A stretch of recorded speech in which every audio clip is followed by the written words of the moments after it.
শ্রীলঙ্কার সাবেক প্রেসিডেন্ট রনিল বিক্রমাসিংহেকে গ্রেফতার করেছে দেশটির ক্রিমিনাল ইনভেস্টিগেশন ডিপার্টমেন্ট সিআইডি।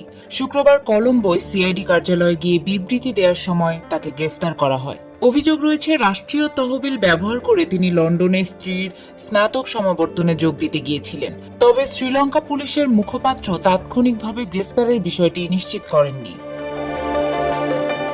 পেশায় আইনজীবী বিক্রমাসিংহে 2022 থেকে 2024 সাল পর্যন্ত শ্রীলঙ্কার প্রেসিডেন্ট ছিলেন।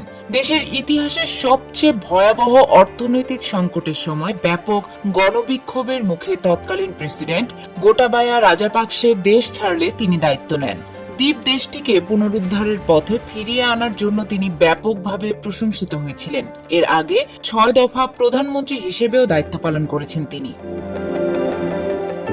ভিন্ন প্রতিবেদনে বিবিসি বলছে, 76 বয়সী বিক্রমাসিংহে তার 2 বছরের প্রেসিডেন্ট মেয়াদে 23 বার বিদেশ সফরে গিয়েছিলেন, যার ব্যয় ছিল 600 মিলিয়ন শ্রীলঙ্কার রুপি, অর্থাৎ প্রায় 20 লাখ মার্কিন ডলার।